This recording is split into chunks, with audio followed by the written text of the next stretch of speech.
Good morning. It's now 9 a.m. here in Saskatchewan.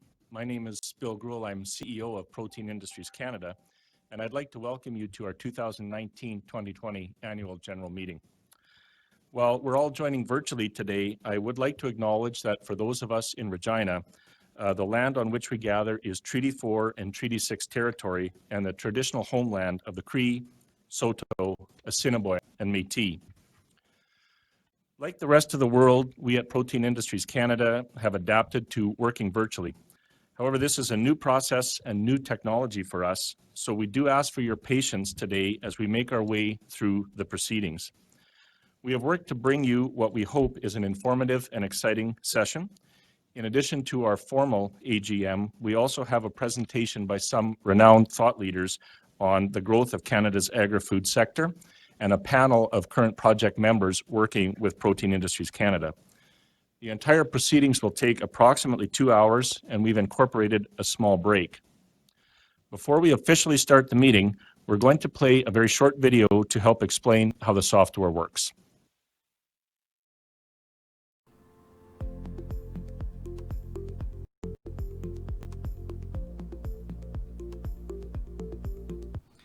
Welcome to the virtual AGM voting system. Please ensure that you are using an up-to-date version of Chrome, Firefox, Edge Chromium, or Safari. Note that Internet Explorer and the old version of Edge are not supported. If you have voting rights, you have been provided a username and password. You select the top button. If you do not have voting rights, you select the bottom button. You will not see this screen if your organization does not allow guests to view the proceedings. If you have voting rights, you will be presented with this screen. Your username and password will have been provided to you before the meeting. If you do not have voting rights, you will be presented with this screen. You must provide us with the required information to proceed. Once you are logged in, you should see a screen divided in half, either horizontally like this or vertically if you are using a device with a smaller screen. If you do not see both sides of the screen, you may have to adjust your browser zoom settings by pressing the Control key and the minus key at the same time. If the video does not start playing automatically, you will have to press play. On the left, you have the information screen. You will see information pertaining to your event. On the right, you have the broadcast screen. If your meeting is available in more than one language, you will have the ability to select which stream you want to listen to by clicking here. You can expand the broadcast to make it larger by clicking here. The broadcast is now almost filling your screen. You can return to the interactive portion by clicking here. To send a message to the moderator, you click here. At the bottom of the screen, you have a box which will allow you to type in your message or question. Click Send when you are satisfied with your message. You will receive a notification that your message was received. Once the moderator has approved your message, it will show up in this window. When a vote is opened, you will see your options presented on the information side of the screen. If you have maximized your broadcast window, it will automatically become smaller, so the vote becomes the focus. When you make your selection, it will highlight, and you will see a message that your vote has been received. You can change your selection at any time during the voting period. When the voting period is closed, your selection will black out and will be locked in. You will no longer be able to change your selection. Once the results are verified, they will be displayed on the screen or the results will be announced. If the vote requires you to select more than one choice, you will have to select the number of choices indicated. You will then have to hit Send and then verify that the system is indicating that your vote has been received. You can change your selections during the voting period by clicking Cancel and making your new selections, and again hitting Send. When the voting period is closed, your selections will black out and will be locked in. You will no longer be able to change your selections. Once the results are verified, they will be displayed on the screen or the results will be announced. Thank you.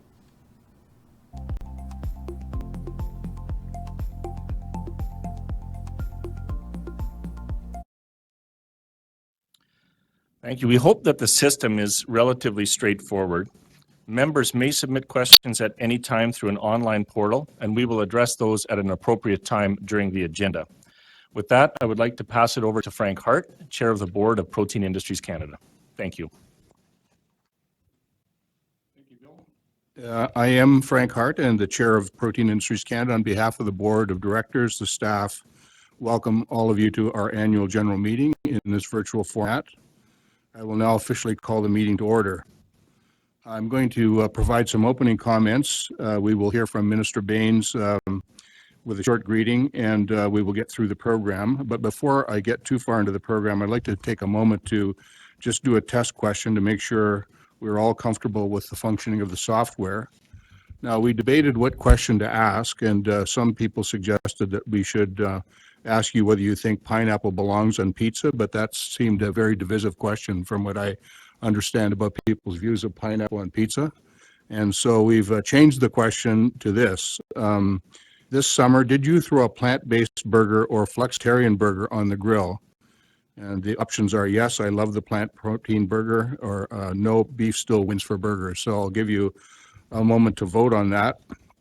And as you will notice, there's a bit of a delay as voting is underway. So I'm going to take this time to just give you a short fact about Protein Industries Canada while we're waiting for those votes to be tabulated. During the fiscal year 2019-20, Protein Industries Canada announced 7 technology projects, and one of these, our AGT Ulivit project, specifically focuses on making texturized vegetable protein and meat analogs for products like burgers. So if you've not had a chance to try a plant-based or flexitarian burger, I hope you will soon. And we'll see if the votes are tallied yet.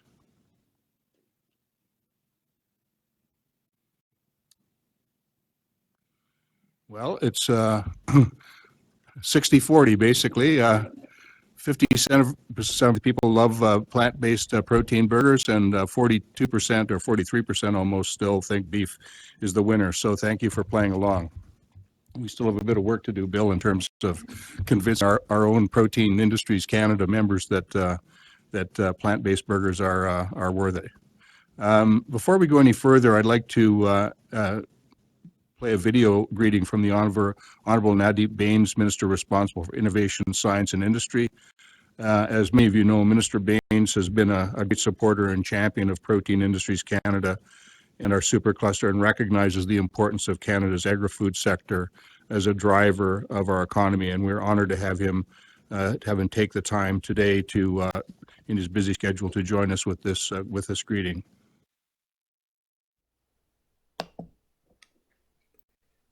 Hi all, and welcome to the Protein Industries Supercluster's annual general meeting. Vous avez passé une excellente année et je suis très impressionné par tous les progrès que vous avez réalisés pour nous aider à innover dans le secteur agricole canadien. Our 5 superclusters were selected in early 2018 to accelerate innovation and foster stronger connections between all players in areas of competitive advantage, from large anchor firms to small and medium-sized enterprises. The creation of superclusters and our investment of nearly $1 billion marked a big change for both industry and government. The Protein Industry Supercluster is helping Canada build on its reputation as a leader in agriculture production and a world-class source of safe, clean food uses, plant genomics, and novel processing technology to increase the value of Canadian crops such as canola, wheat, and pulses for plant-based protein alternatives. Cette année, la supergrappe des industries des protéines a connu une croissance très impressionnante. And to cite just one example, the Protein Industry Supercluster is developing novel processing technology for canola and hemp crops that will have significant benefits for Canadian processors and consumers. This will lead to the commercialization of new plant-based products for the food ingredient, livestock feed, and aquaculture markets. And that's the tremendous value that PIC and its partners are bringing to our everyday lives. The global demand for food is growing, with a specific need for more protein. Thanks to your hard work, we are well positioned to compete on a global scale in this high growth market. I want to congratulate all of you at the Protein Industry Supercluster for a great year in driving innovative projects in agriculture.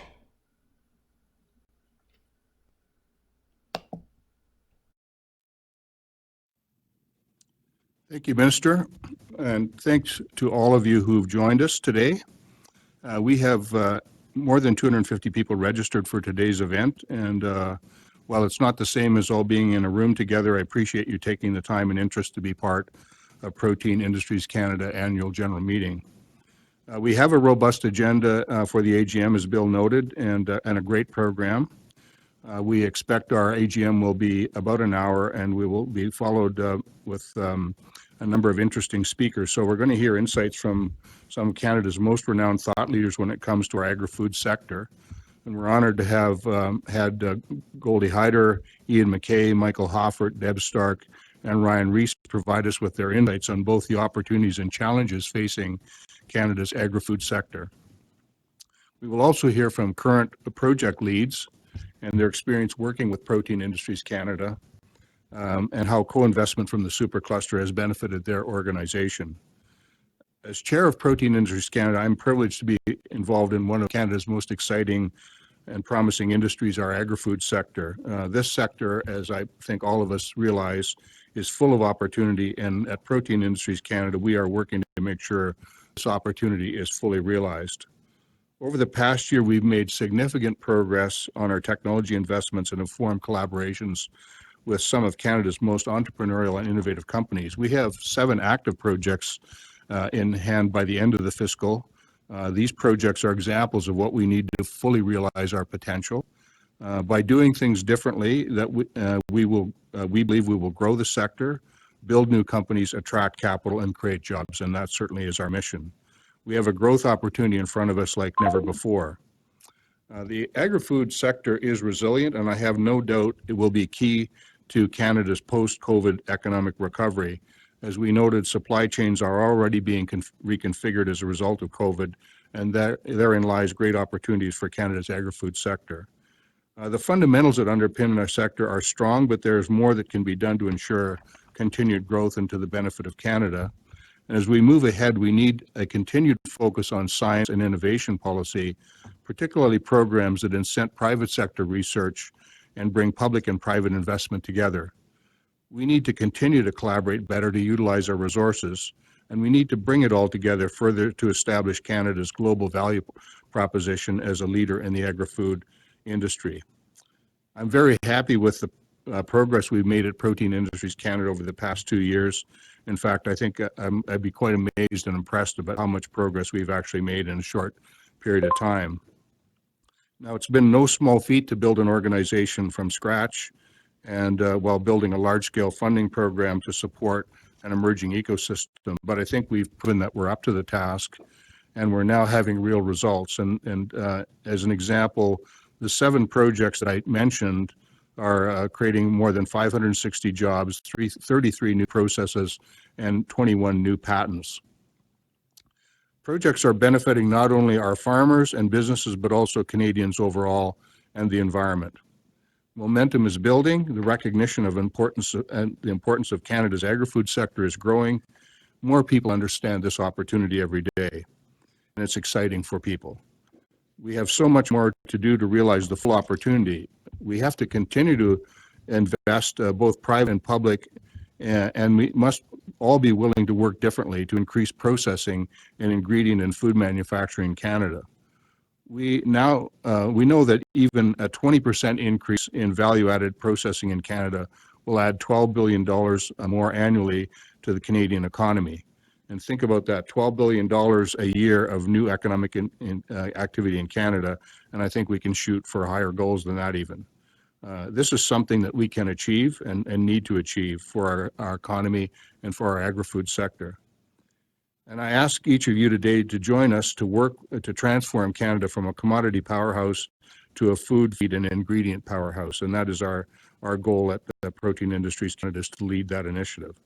On behalf of the entire board of directors, I'd like to thank everyone who's been part of this journey so far. Together, we can transform the agriculture industry to one that is more profitable, more sustainable, and more secure.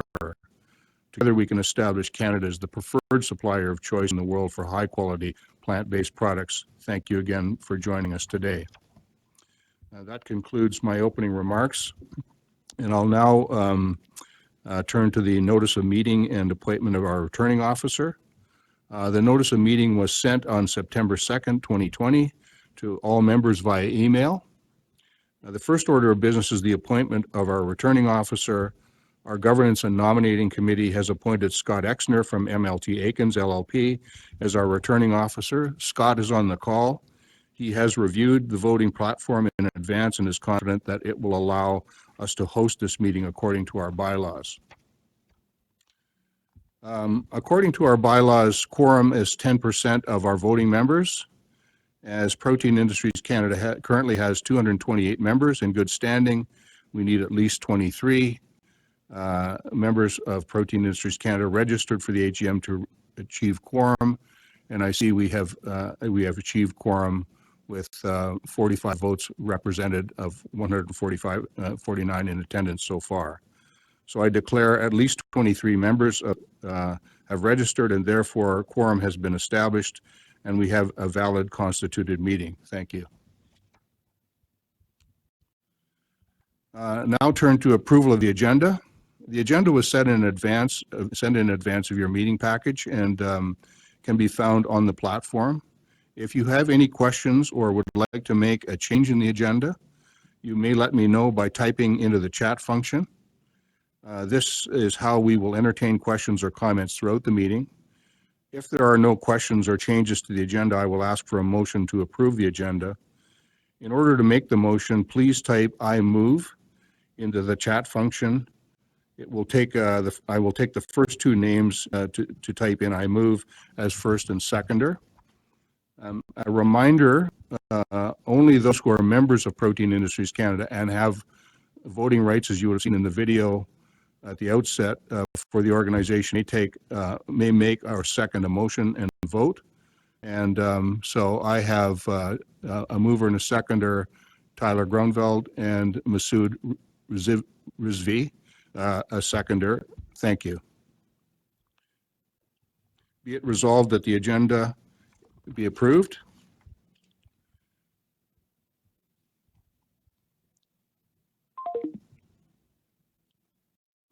We're waiting for that vote to come in.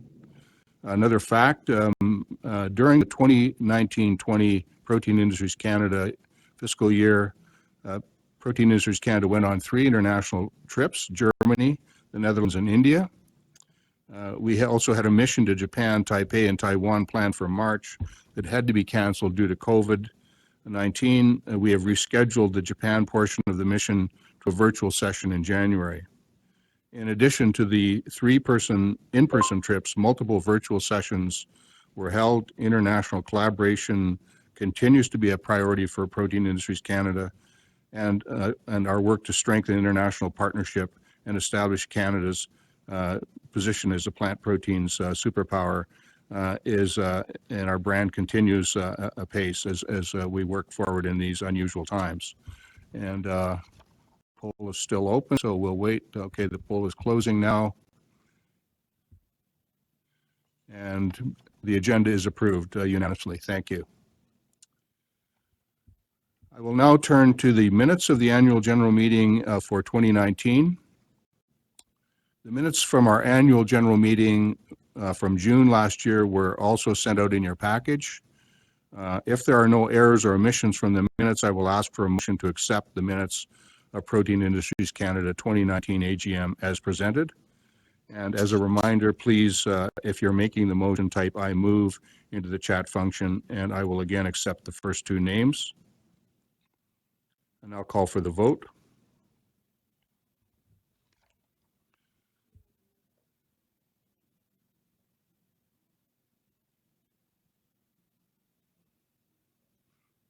So just while we're waiting for those movers and seconders, at the beginning of 2019-20 fiscal year, Protein Industries Canada had 5 staff, all based out of Regina. By the end of the fiscal year, Protein Industries Canada has now 11 full-time staff in cities across Western Canada. Key roles filled during the year include the Chief Technology Officer, IP Manager, and Ecosystem Development Manager. I see we have a mover and a seconder now, so I'll call for the vote.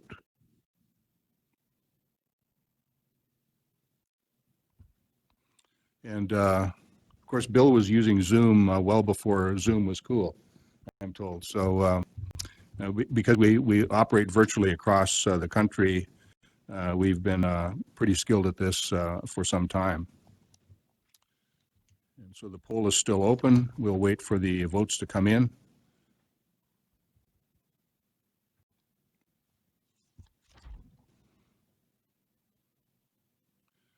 And the votes are in, and the minutes have been approved. 97.67%. Thank you very much. The next item on the agenda is the audited financial statement. And for this portion of the agenda, I'm going to turn it over to the chair of our Audit and Finance Committee, Dave Didziak.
We've had some technical difficulties with Dave's microphone, so I'm going to present the Audit and Finance Committee on his behalf as we get these issues resolved. So on behalf of the Audit and Finance Committee, the entire Board of Directors, I'm pleased to present the audited financial statements for the 2019-20 fiscal year. I have with me in the room our Chief Financial Advisor, Cassandra Quayle, who will be able to answer any technical questions should they arise from the audience. The independent auditor's report and the audited financial statements were included in the package that was sent out to you. The audited financial statements can be found in Appendix B of the annual report, which begins on page 33. The financial statements for the 12-month period ended March 31st, 2020, were prepared in accordance with Canadian account standards for not-for-profit organizations.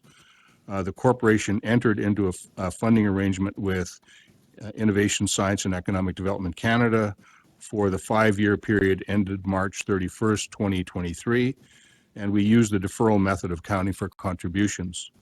A few highlights from the financial position are as follows. Our current assets include cash of $2.577 million. I said a receivable of $3.224 million and project advances receivable of $1.86 roughly million. Property, plant, and equipment and intangible assets are stated at cost less accumulated depreciation. As of March 31st, the company had accounts payable and accrued liabilities of $316,000 roughly. During the year, the corporation received funding from Innovation, Science and Economic Development Canada of $11.6 million and recognized $5.28 million of revenue during the year. ISED funding of $7 million is reflected as deferred contributions on the statement of financial position. Project reimbursements payable were $1.28 million. And as at March 31st, 2020, the company had net deficiency of unrestricted assets of $639,000. Turning to the statement of operations and change in net assets. In addition to the ISED funding of $5.2 million recognized during the year, other sources of revenue were project management fees of $166,000 and membership fees of $89,000. During the year, the company reimbursed technology project costs of $2.6 million, and the total project costs for the year were $5.4 million, and incurred capacity program expenses of $651,000. The organization had 11 full-time staff members at the end of the fiscal year. In the previous year, the organization had 3 full-time staff members. And at the end of the fiscal year, with the first full-time employee starting in November 2018. Office leases of $84,000 and travel expenses of $250,000 are included in the office and administration line. Protein Industries Canada had a deficiency of expenses over revenue of $581,000 for the fiscal year and a net overall deficiency of $639,000. That is my presentation on the 2019-20 audited financial statements. If there are any questions or comments on the statements presented, you may go ahead and type them into the chat function now.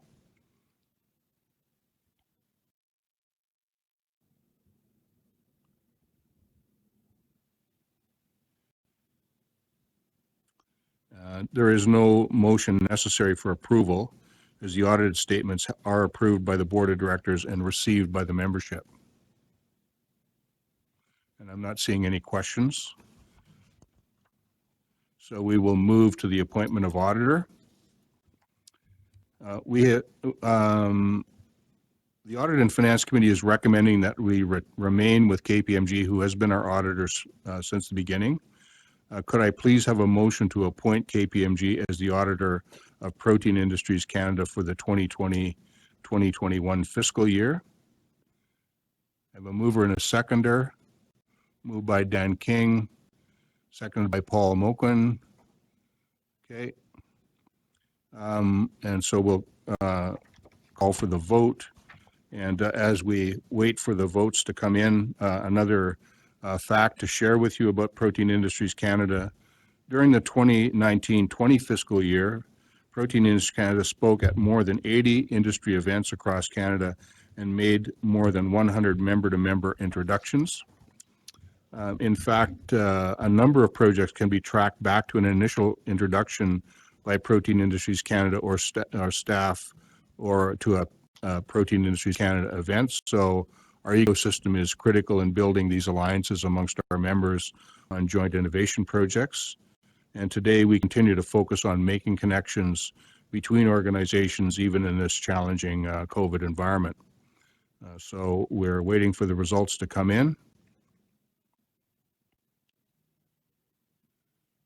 Polls closing now. And KPMG is resolved to be reappointed as the auditor for the coming fiscal year. Thank you. I'll now pass it over to Annette Rivette, the Chair of the Governance and Nominating Committee, for her report. Annette? Good morning, and thank you, Frank. Thank you to everyone for joining us this morning. I am pleased to provide an update on behalf of the Governance and Nominating Committee. We have had a busy year this past fiscal. The main priority for our committee was amending the bylaws and articles of the corporation.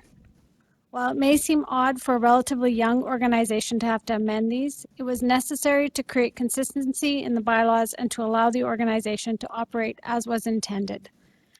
We were also very busy with board recruitment, working to ensure that we reach the requirement of gender parity and to reach our ideal 12-member board. As I'm sure you have seen in your package, we have had a very successful recruitment campaign and had an overwhelmingly positive response in our call for new female board members. I will come back to the slate of candidates shortly, but would like to thank everyone who has expressed interest in being a part of Protein Industries Canada and who have let their names stand for our board of directors. In the official meeting notice sent on September 2nd, we included the proposed changes to our bylaws and articles. When Protein Industries Canada was created, it was always with the intent of having two classes of memberships. We have ran the organization in that manner since our inception and have always entertained having both industry and non-voting members. The structure is reflected in the makeup of our current board of directors. Unfortunately, there was a discrepancy between our bylaws and articles. While the bylaws spoke to two classes of memberships, the articles did not. The changes to the articles and bylaws that were included in the meeting package resolves the discrepancy and allows the organization to operate as intended. The most noticeable change for our membership is that in future AGMs, only industry members will be able to vote. This was always the intent of how the organization was structured and how we have operated. This is also necessary to keep the organization in alignment with the contribution agreement, which is the funding agreement with the federal government. The contribution agreement contemplates two classes of board of directors, independent and industry. In addition to creating consistency between our bylaws and articles, we have made some additional smaller changes to help ease operations of the organization. For example, we now can appoint board members between AGMs if a vacancy should occur, or if we are unable to fill the whole slate of 12 board members at the AGM, we may appoint a member afterwards, and they would be appointed until the next AGM. This is an important element to ensure that we are always on side of the contribution agreement and have the staff or the board complement that we need to run the organization. The board of directors accepted the new bylaws and articles in March. Minister Baines, the minister responsible for innovation, science, and economic development, has also approved them. They now go to you, the membership, for approval. The Governance and Nominating Committee, as well as the entire Board of Directors, has considered all the options and brings the recommendation forward in the best interest of the organization. Before I call for a motion, I will now pause to take any questions that you may have on either the bylaws or the articles. You may do so by adding a question in the chat feature.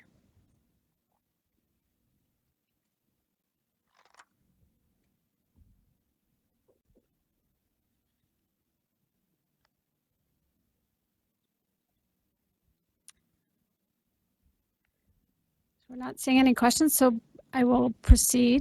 Before I ask for a motion, I will note that the following two motions do require that 2/3 of the registered voters vote in favor in order for the motions to pass. There are two motions associated with this item, one to accept the bylaws and one to accept the articles. I will now call for the first motion as presented in your package. Be it resolved that the bylaw of the corporation dated March 25th, 2020 is hereby confirmed. Can I please ask for a mover and a seconder? And as a reminder, I will take the first two names that write "I move" into the chat function. Thank you, Rob Hannum, for moving, and Eric Dillon for seconding. I will now call for the vote. Please vote now. And I have another fact about Protein Industries Canada as the vote is underway. Fiscal year end, Protein Industries Canada had 187 members. 6 of those were international, and 134 of those were small and medium-sized enterprise representatives. As of right now, Protein Industries currently has more than 220 members. We also boast membership from coast to coast, illustrating the national scope and impact of our work. Just have a few more seconds while we let the poll stay open.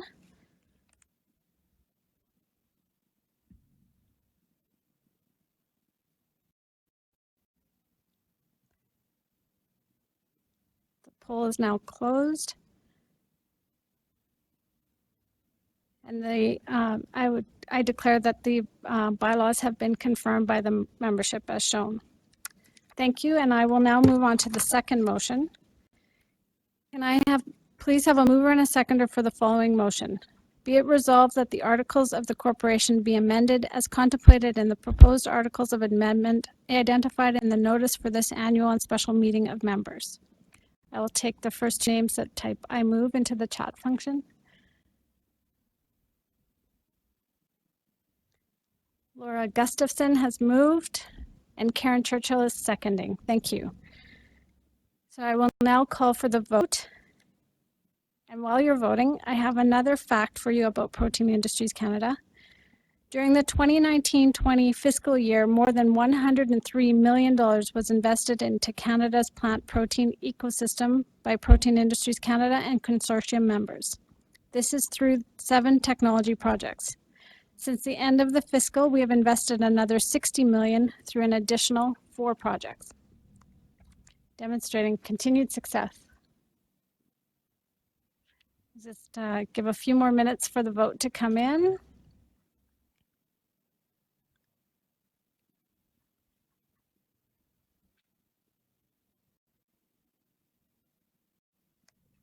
The poll is now closed, and we'll see the results. Thank you. The articles have also been accepted by the membership. I will now move on to the election of directors portion of our agenda.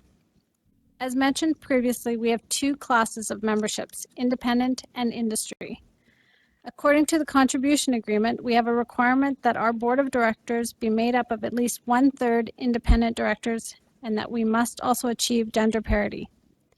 We unfortunately were not able to achieve the gender parity last year and received a 1-year extension from Innovation, Science and Economic Development to meet this requirement. This year, reaching a skill-based board while achieving gender parity was our priority. That is why our call was specifically for female candidates.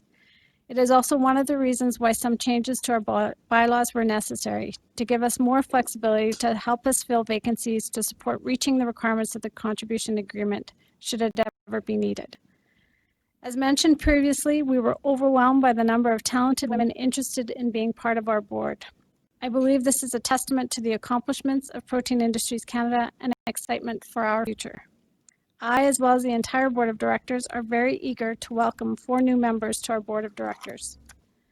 The board that is being elected today will satisfy the terms and conditions of the contribution agreement and the goals set out in the corporation's bylaws.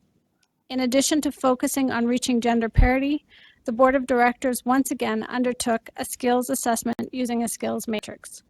This work identified the top skills that we felt our board needed to complement the existing skills of current directors.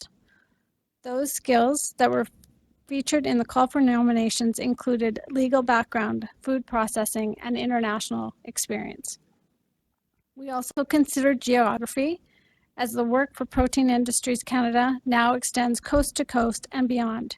It is important that we have a board that understands the entirety of Canada's agri-food sector. We believe that the nominees presented today represent a strong and diverse board of directors who bring a wealth of experience and skills and who will support the continued growth of Protein Industries Canada. There again will be 2 motions for the election of the board of directors. The first deals with independent directors who are defined as individuals who generally will not receive investment from Protein Industries Canada. The second is for the election for the 3 vacant industry director positions. The proposed slate meets the requirements of a board represented by 1/3 independent members as well as for gender parity. The first motion I will ask for is that of the independent directors. This year's slate is Frank Hart, George Lafond, Mary Donlevy-Konkin, and myself, Annette Rivette. The slate for independent directors is recommended by the Board of Directors and presented to the membership annually for approval.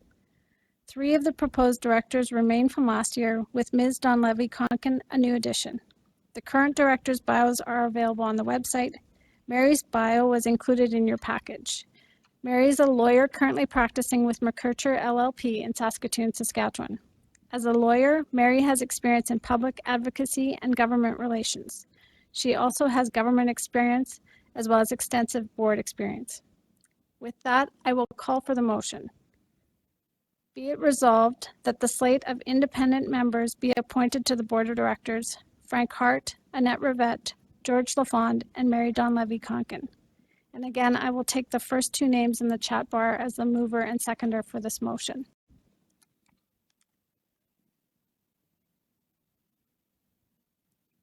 Thank you, Julian Voss, for moving and Brad Brinkworth for seconding. I will now call for the vote. As the vote is underway, I will share another fact about our organization. Over the course of the last fiscal, the board has met 5 times, twice in Calgary as well as in Winnipeg and Saskatoon. Our 5th board meeting of the fiscal year was scheduled to take place in Ottawa, but because of COVID-19, we had to switch and meet virtually instead. At all of our board meetings, we also take the opportunity to host an industry reception, at least when we could meet in person. And over the course of the year, upwards of 500 industry partners joined us, which we're very appreciative of. So thank you. I believe the results are in.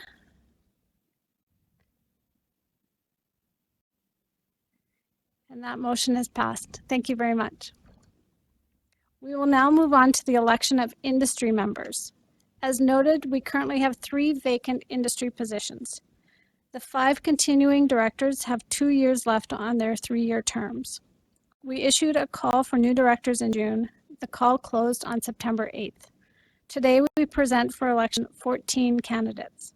As there are 3 spots open for election, a vote will take place. Not only is the number impressive on its own, but so are the quality of individuals who submitted their nomination.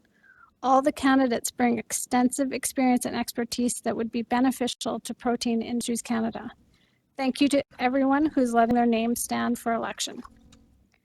Biographies as well as letters of interest from the candidates were included in the meeting package. They can also be found on the documents section of the platform. I would encourage you to take your time with this vote. After the vote closes, we will be taking a short pause as we tally the results. We will play a video while that happens. If you need to take a break to refresh your coffee, this would be an ideal time to do that. Just make sure your vote is in before you take your break. I will be asking for a mover and seconder for the following motion. Once that motion is passed, we will move on to the election. So the motion is that it be it resolved that the nomination of 14 candidates, of which the top 3 that receive the most votes will be elected to the Board of Directors for a 3-year term. The 14 candidates are Karen Chad, Karen Churchill, Sylvie Cloutier, Lori Dimitrition, Leslie Ewing, Michelle Finlay, Margaret Hughes, Jasmine Lothian, Sheena Patura, Erin Romeo, Adina Russell, Jill Sauter, Allison Sundstrom, and Karen Swiston. Can I please have a mover and a seconder? Again, by typing your name in the chat function, I move. Thank you, Masood Rizvi, for moving. Thank you, Ryan Bracken, for seconding. I will now call for the vote on that motion. As the vote is underway, I will share one more quick fact with you. Of the 16 full-time staff of Protein Industries Canada, We're proud to say that 75% are female, including an equal gender split amongst the senior leadership team. Just give it a few seconds until the motion has passed, or the motion is closed.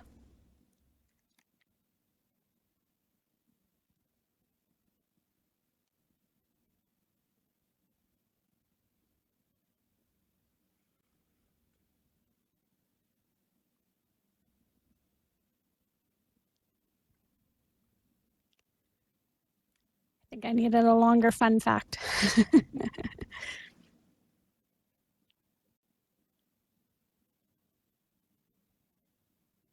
So again, we'll just wait for the results of this motion, and then after that, the election will take place. I'm just waiting for the poll to close.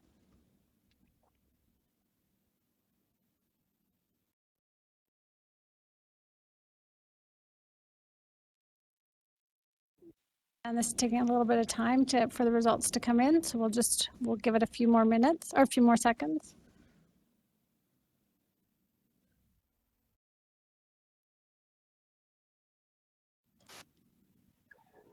Our moderator tells us that we have 30 seconds left for this motion to be considered. And Annette, it's actually the voting that's up on the screen as opposed to a motion. So people should be voting right now. At least that's what's on my screen. Actually,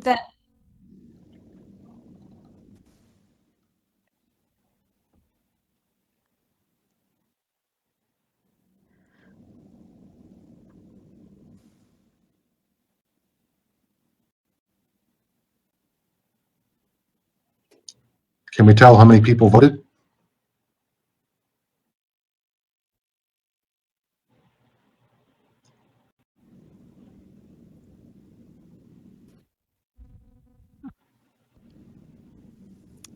so the poll is now closing.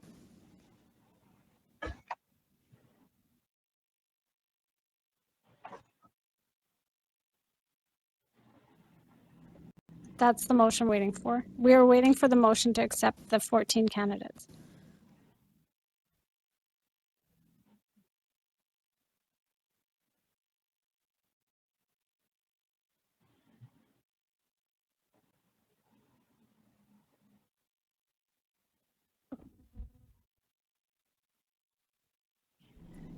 So I apologize. We had the motions were presented backwards. So we are going to return.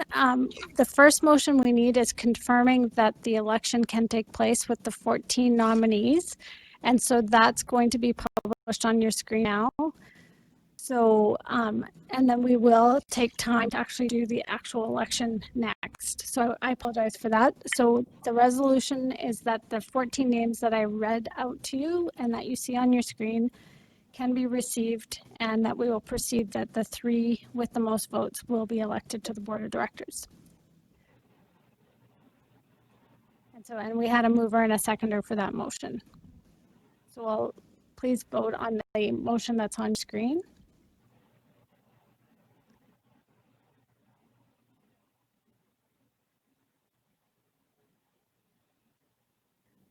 We've got about 10 more seconds before that poll closes.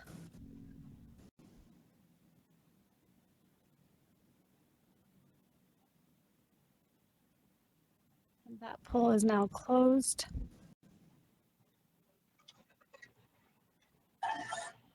So we have, it's been approved that we can proceed with the election with the 14 candidates. So we will now move on to the election. The list of candidates is on your screen and listed in alphabetical order by last name as per our bylaws. You will vote for up to 3 candidates. The 3 candidates with the highest total number of votes will be elected to the board of directors. All 14 candidates' names will appear on your screen. You must select at least 1 and may select up to 3. Depending on the size of your screen, you may have to scroll down to see the entire list. And just for clarification, this is not a weighted vote. The votes for everyone will be totaled, and the 3 women with the total highest number of votes will be elected to the board of directors. I will now call for the election to happen. As a reminder, as soon as the vote closes, we will move to a video, and we will be back with the results after that video. and we invite you to take a short break after you vote. And we'll be back in about 4 to 5 minutes. So thank you.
It's been a very exciting year to start with, and there's certainly the tangible things that people see.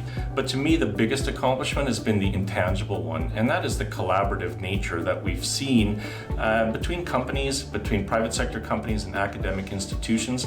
That collaboration work between organizations to drive forward some of these projects, to me, that's been the biggest success of the year. We now have almost 250 members at Protein Industries Canada, and we're spanning the country from British Columbia through to Atlantic Canada and international. We've got members that span the value chain from production agriculture and plant breeding organizations through processors and end users. And I think we've also got a diversity of membership from within the ecosystem. We did a member survey in early April just to really understand the effect that COVID-19 had on our members. And at that time, it really came down to a couple of things. One was working capital was getting very tight for our members. Another one was the risk capital and growth capital markets were getting very tight. And the third was supply chain disruption. But really, we saw the resilience of our sector as companies recovered quickly in our space. As far as projects were concerned, it did slow down a little bit off the start, and that was really because a requirement of physical distancing. Maybe some academic or government labs had shut down, so it did slow down some of the pace of R&D. But I think what we're seeing now is a real resilience of our members in terms of the work that they're doing, not only on PIC projects, but their own businesses, and the growth and recovery of the agri-food sector has been quite strong. I think what's different about our approach is a couple things. One is focus on an opportunity. If you look at the agri-food sector writ large, there's lots of opportunity for investment. Here, we're focused on growth of value-added processing in the plant protein sector. I think the other piece is critical mass. Together with our members, we're investing $300 million in the growth of the sector. And so when you put that kind of critical mass against an opportunity, you really see change. I think the third thing is really around private sector involvement. Private sector companies are the ones that create jobs, that grow GDP, and so our focus with them is really critical. And finally, it's around collaboration. We really believe that collaborative R&D and the industry working together to solve some of these problems and to capture this opportunity is the backbone of success for Protein Industries Canada and the growth of the sector. There's a couple things that I'd like to see us accomplish this year, and one would be around some modernization of the regulatory system in Canada. I'm thinking specifically for our members, driving forward the issues of advanced breeding technologies, protein quality assessment, and novel food determination for the products that we're producing is really critical.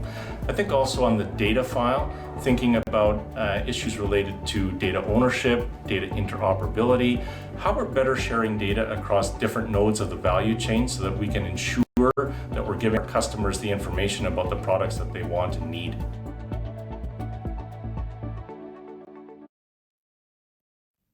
We are back, and thank you very much for your patience in letting us tally those results. The results are in. The 3 candidates elected to the Board of Directors for Protein Industries Canada are Karen Churchill, Karen Chad, and Lori Dimitrition. I declare these 3 individuals to be elected to the board. Congratulations to the successful candidates. Thank you to everyone who let their name stand. I will now turn it back over to Frank, and thank you everyone for your time this morning. Thank you, Annette, and congratulations to the 3 elected members. It's my pleasure to welcome you to the Protein Industries Canada Board, and I'd like to also thank all of the other individuals who put their name forward. There's some, as Annette noted, some very, and all of you were very compelling candidates, and so hopefully we'll have a chance to work with you all through the course of our endeavors going forward. It's also with some sadness that I have to announce that we have 3 board members who have decided to leave: Alana Cook, Martha Hall Finley, and Wilf Keller. And all 3 of these board members have had a tremendous contribution to Protein Industries Canada, to our startup, and to our operations. And so on behalf of the Board of Directors and staff of Protein Industries Canada, I really want to thank Alana, Martha, and Wilf for their service to Protein Industries Canada. And to show our appreciation, donations have been made to an organization in which each director is passionate about. For Alana Cook, we will be making a donation to Ag in the Classroom Canada. For Martha Hall Finley, we would be making a donation to Amateur Sports. And for Wilf Keller, a donation has been made to the Canadian Agriculture Hall of Fame, of which Wilf is a member. Now, while each of these individuals have contributed in many great ways to the growth and success of Protein Industries Canada, one deserves special recognition, and that is Wilf Keller. I've known Wilf personally for many years. We've been good colleagues together, and there's no question that without Wilf, without his involvement, Protein Industries Canada would not exist today. It was in many ways his vision, his passion, and his ability to bring people together that helped create this supercluster. Wilf has been a driving force for Protein Industries Canada from when it was nothing more than an idea on a napkin, and to what it is today. And while there are many genesis stories of how Protein Industries Canada came to be, they all include Dr. Wilf Keller at the forefront. On behalf of the Board of Directors, Wilf, thank you for your contribution to Protein Industries Canada and to Canada's agri-food sector.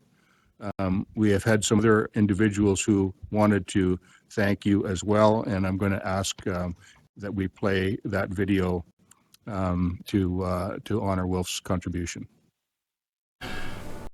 Thanks, Will, for your dedication to Protein Industries Canada. About 2.5 years ago, Wilf had me in his office in Saskatoon, and he drew up a vision for an innovation supercluster on the whiteboard.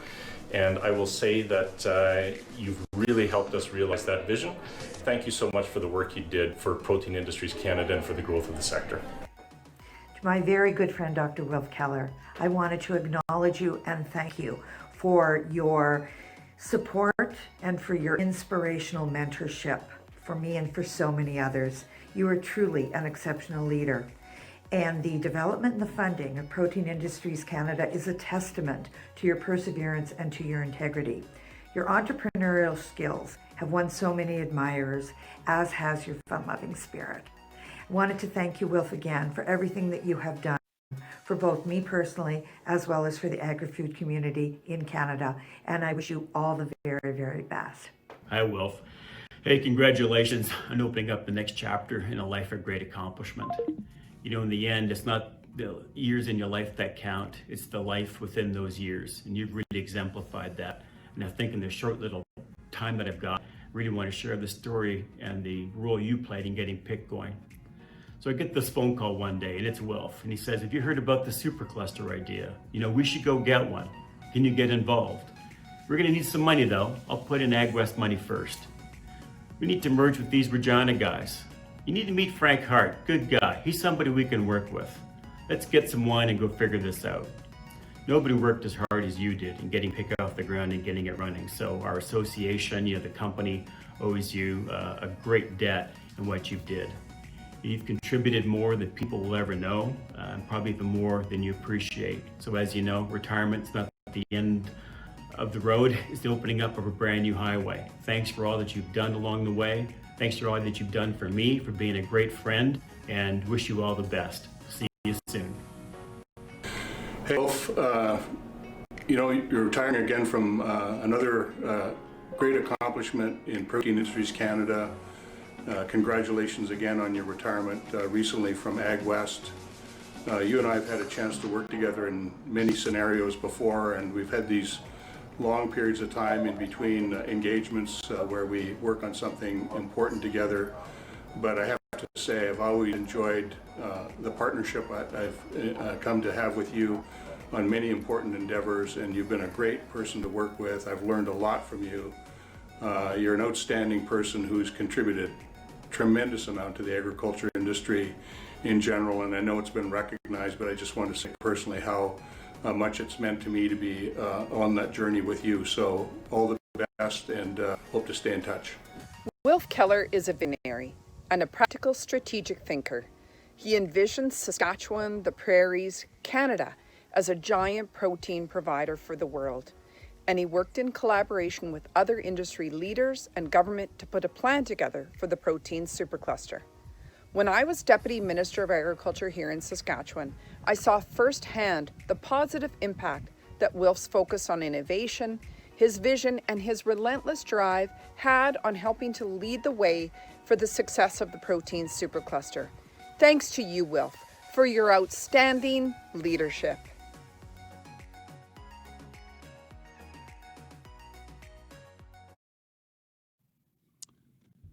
So thank you again, Wolf. It seems little that I can do to adequately thank you and what you have given so much for Protein Industries Canada and have asked for so little in return. But as a small token of our appreciation, I would like to present you with this first ever honorary lifetime membership of Protein Industries Canada, which I will hold up. And Wolf, we will get this to you. I hope to be able to get this to you in person. And I will insist on my glass of wine that we've always enjoyed at the end of every meeting we seem to have had. So I hope to see you soon. Thank you very much again, Wolf. And with that, I'll turn it over to Bill Greuel to provide his CEO report. Great, thank you. Thank you, Frank. So our last AGM was about a year ago, and we had just opened our first call for projects. We had double-digit membership, and we were a staff of 7.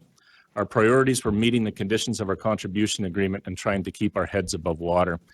I know that we're at the end of time for the formal AGM, so if people have to go, I recognize that. We do have the thought leader panel and our project panel coming up, but the AGM ran a little long, so we understand if you have to go, but we will move and endeavor to be done at 11 o'clock Saskatchewan time, the entire meeting.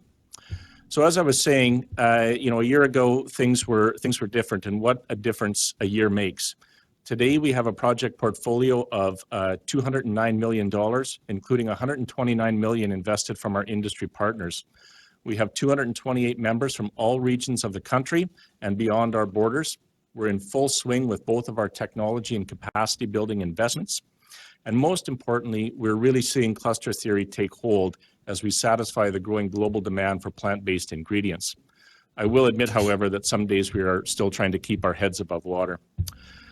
Personally, I've had the great fortune of working in the agriculture sector my entire life, starting on my family farm near Bruno, Saskatchewan. The industry's come a long way since the 1970s, and we've seen an incredible amount of change, the pace of which is not slowing.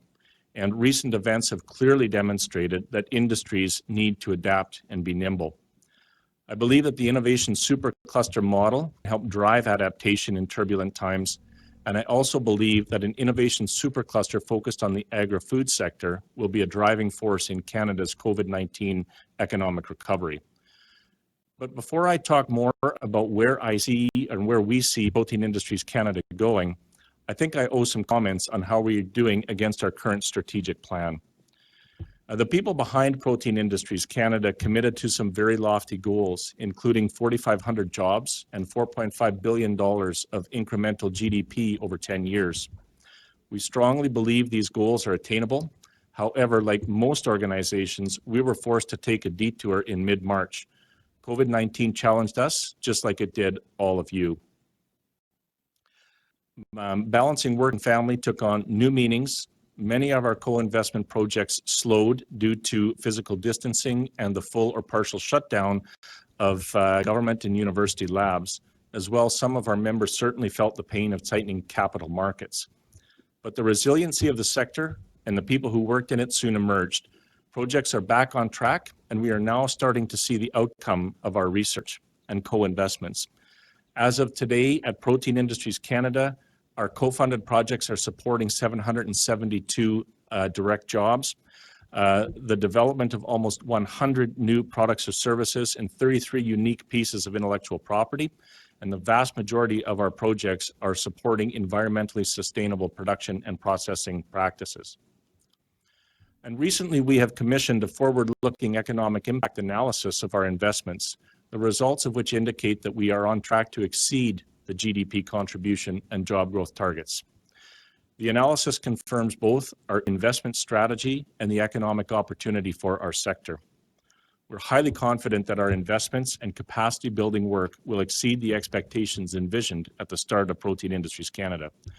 But to me, the success that our clients are seeing from enhanced collaboration, the forging of new business relationships, and the deployment of technologies new to the agriculture sector are real and tangible benefits of the work we are doing. We have truly begun the transition from a commodity supplier to a global food and ingredient provider of choice. The strong base we have in canola crushing and the construction and ramping up of pulse processing facilities is evidence of that, but we still have a long way to go. We know new innovations and the expansion of processing will push the value-added sector even higher. Through work we recently completed with the University of Saskatchewan, we know that for every 10% increase in value-added processing of Western Canadian crops, as a nation, we can realize an additional $6 billion of annual economic value. Processing just 50% of our pea production into protein concentrates and flours would result in $6.5 billion of annual incremental value. Those are large numbers, but they're realistic, they're achievable, and the world needs our ingredients. Our recent work with Euromonitor helped identify the top 15 markets for plant protein globally and estimated demand going forward. We know there is a home for the plant-based ingredients that Canada and our member companies have to offer. In fact, a recent JP Morgan study estimated the global plant protein market will reach $100 billion by 2035, and that only represents 7% of the global meat market. Our challenge is to increase processing capacity fast enough to meet the growing global demand and secure Canada's position as a leader in plant-based protein. And we have a solid foundation on which to build. The sector has survived and thrived by relying on our strengths, our land base, our innovative farmers, our transportation system, our research community, and our reputation. We have always adapted despite the challenges, be they environmental, supply and demand connected, policy induced, or trade related. We've done this by getting incrementally better at commodity agriculture, by producing more, by producing it cheaper, and getting it to market more efficiently. And the fundamentals that underpin the sector have not changed, but the world that we sell to certainly has. If COVID-19 has taught us anything, it's that industries that can adapt will be rewarded. However, long before COVID-19 was a factor, Canada's agri-food sector was facing significant external pressures that were signaling a need for change. Trade uncertainty with the US and trade disruption with China and India has created challenges in commodity markets. New and ever-changing consumer demands for more information about food production systems and increasing concerns over health and nutrition have and will continue to put a strain on our ability to be responsive. And we are seeing digitization uproot traditional industries. Agriculture and food processing will be no exception. COVID-19 has only accelerated our need to adapt to new realities, to adopt new approaches. Now more than ever, we need an agri-food system that increases resilience to trade disruptions, embraces digitization, evolves to meet new and emerging customer demands, creates and captures value at home, and reinvests in innovation. And this reality serves as the backdrop for the creation of a new economic development strategy for the plant protein and value-added sector, the development of which Protein Industries Canada has recently undertaken.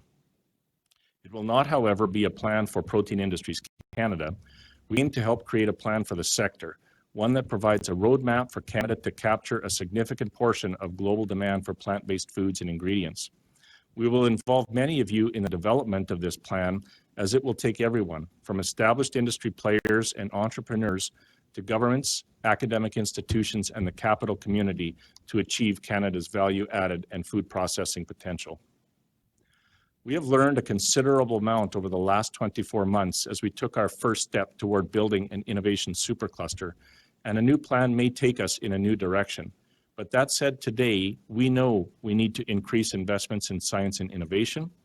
We need to continue to build capacity across our priority areas, from intellectual property and data literacy to increasing the pool of talented and skilled labor. We need to increase capital flow into the sector. We need to strengthen our global reputation as a supplier of safe, nutritious, and environmentally sustainable foods and ingredients. And we need to ensure that Canada has relevance in global food systems. This is the work we are focused on today and the work we will be focused on into the future. I want to thank the federal government and in particular Minister Navdeep Bains for his department for their support of strong innovation policy in Canada. I want to thank the member companies and stakeholders of Protein Industries Canada. I fully acknowledge that it took us longer than expected from the day we were established to the day we announced our first investment. We've had a lot of great partners help us along the way, and I want to thank you for your support, and I want to thank you for your patience. I want to thank my board for their support, encouragement, and feedback. You've all made significant contributions and given very selflessly of your time. And I would specifically like to acknowledge the board members who are departing, Alana, Wilf, and Martha, for their contribution to the organization. And finally, I want to thank the staff of Protein Industries Canada. I've often said we're nothing more than a collection of people who believe in a better future for the agri-food sector and who are focused on helping that sector create and capture value for the benefit of all Canadians. That's our purpose, and that's why we come to work every day, and I want to thank you for that. And with that, I'll turn it over to Frank. Thank you, Bill. And I'd like just to also take a second to acknowledge what a great job Bill has done as CEO of Protein Industries Canada since he's joined the organization. He's built a fantastic team, and our staff and team is really, I think, the envy of the supercluster programs in Canada. So congratulations, Bill, for all your good work, and thank you to you and the staff. That ends the formal part of our annual general meeting. We did go a little bit over time. We apologize for that, but thank you for joining us. And before we go into the next part of the program, I'll call for a motion to adjourn. So if I could get a motion to adjourn, and we'll be wrapped up on the formal AGM. Thank you, Laura. We have a motion to adjourn, so the meeting is adjourned. I'll now pass it back over to Bill to introduce the next section of our program. Yeah, thank you, Frank. So one of the things I've taken more time to do over the past year is to engage with thought leaders throughout the agriculture and agri-food sector and within the larger business community.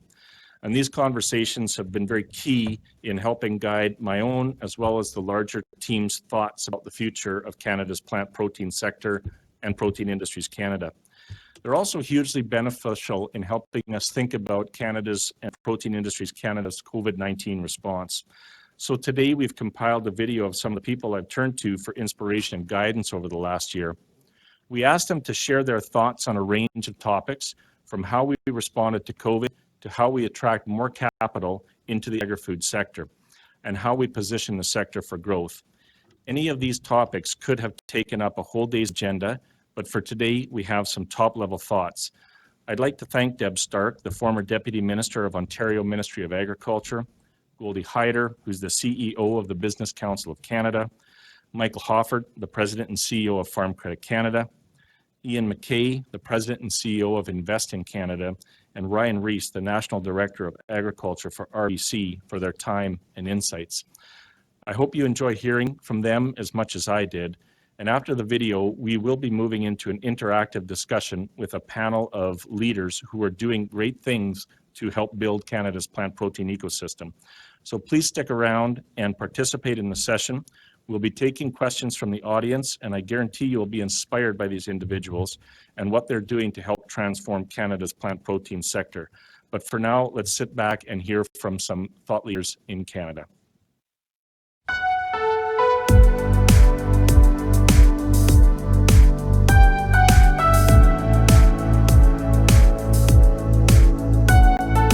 I've heard it said that the system bent but didn't break, and that really resonates with me. I think that describes it very well. There were certainly some scary moments in the spring, and it's true that I think Canadians had their first taste of what it like to be food insecure. But when you think about it, all through all of those very scary times, Canadians had access to safe food, high quality food, and most of the time they had choice. So there were a lot of good things going on behind the scenes when you think about that. The other part is when the demand shifted so radically, when society basically shut down, there was a real concern about excessive food waste. And we saw some of that, but we also saw the sector do a really good job of sending that into the charitable side of things, and therefore impacting and mitigating some of the food insecurity issues that we had at that time. COVID-19 probably didn't expose any really new gaps, but it also did shine a light, quite a harsh light, on some of our known vulnerabilities. So a system that values efficiency above everything else. A system that depends on labor that we can't easily replace. And a system that has emergency plans that work pretty well for food safety outbreaks, but maybe not so good when it comes to global disruption.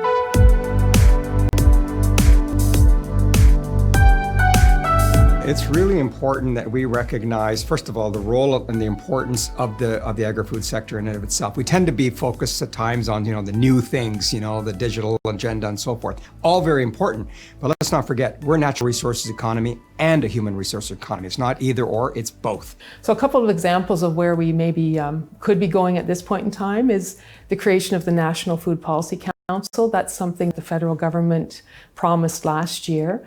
It would involve, if it comes out the way it's envisioned, it would involve having the entire value chain, but broader than that, also consumers, vulnerable sectors, people who are food insecure, First Nations communities, all around the table trying to explain what's happening and looking for solutions. And you have to wonder what a difference that might have made and might continue to make as we plan for a second wave here if we had that council in place.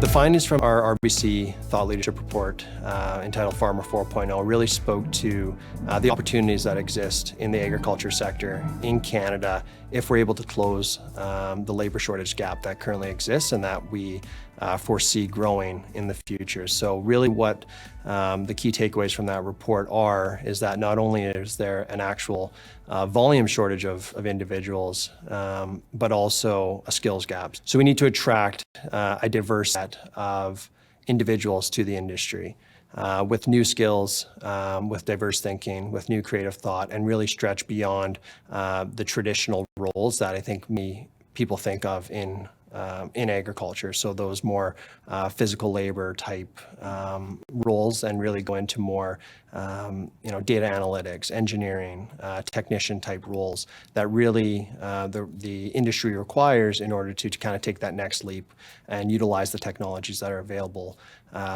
for farmers to use. And what I hear from our members, CEOs of 150 plus companies employing 2 million Canadians is we need a plan.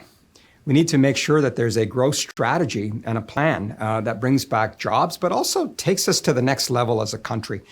I think this is a real moment for Canada to seize the situation, to elevate our game, to think big, to address some of the productivity lags that we've faced in our country, mostly self-made, by the way, from interprovincial trade barriers and other things like that.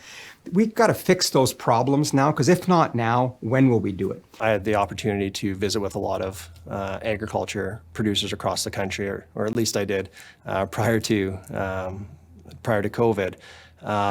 And one of the challenges that they often speak about is, again, and it relates to the Farmer 4.0 report, is the shortage in labor and finding individuals for their operations.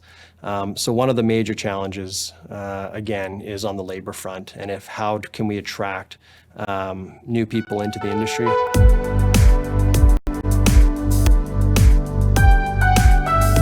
These days, it's all about digital. Tell your story as many times as you can, amplify it in all the various channels that are available to you, but also build partnerships. Build stakeholder relationships that allow others to tell your story. And I've got many members that are from the agri-food sector, like Nutrien and Richardson and others, who are central to your industry, but also central to the trade relationships that we have. And I think trying to balance the way of telling the story to Canadians, but also outside of Canada, is equally important, because it's a very competitive landscape out there. I often think of the Canadian agriculture and food sector as this all-star sports team, basketball, hockey, you name your sport, where you've got all of these all-star players. And when they come together, the opportunity is for a championship. And when they try and go it alone, perhaps there's some accolades personally, but they never quite achieve what they're up to. I would argue that we need to come together as one team, and that is the Team Canada, and that's where the richness of the opportunity does exist. And I know that that can do a lot when we think in that way. Another one I think about is the importance of reputational risk. So I said the system did well, bent didn't break, lots to be proud of, but it did not emerge entirely unscathed. Words like temporary foreign workers and meat processing plants, they're part of the Canadian COVID story now, and not in a good way. And the communications people will tell you that if you get embedded in a larger story, you've lost control of your own narrative. And I do think, as a result of what we saw this spring, agriculture has become embedded in the social inequity story. It's going to be hard to get out of that, especially when you think that there are anti-agriculture groups that really will probably take advantage of that and to further their own agendas. So I think it's important. I know governments like to talk about economic recovery, and agriculture loves a good economic conversation, but we have to think about social license as well.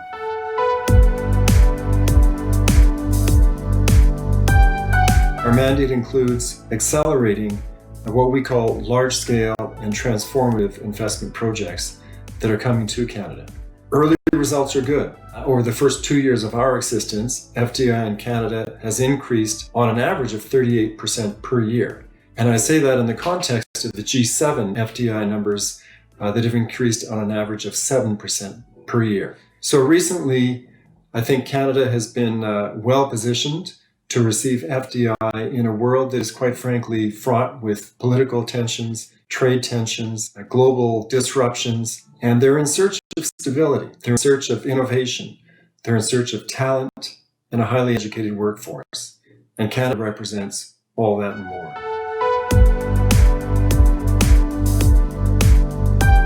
And that really is going to require us to build out our ecosystem as it relates to plant protein production and processing. So we're going to need to grow more, process more, add value wherever it's possible. We're going to need to develop multiple supply chains, some that exist, some that need to be grown out net new, and develop marketplaces both domestically and internationally. We're going to need research, plant genetics, egg technology, processing technology, and as I mentioned, the complete development of new supply chains, along with efficient logistics to move things to market. And we're going to need champions, large industry champions like AGT Foods, Roquette Canada, as well as mid-sized challengers and innovative startups. We're going to need a big tent here. The more at the party, the better. To really achieve a lot of this, it's going to take capital, and that's where organizations like FCC come into play. We're We're going to need core infrastructure, foundational needs, which are shared government responsibilities and industry. Roads, railways, freshwater, waste management, inland ports, and large projects like the Lake Diefenbaker irrigation announcements that were recently put in place. We're going to need research and startups. They're going to need angel funding, venture capital funding.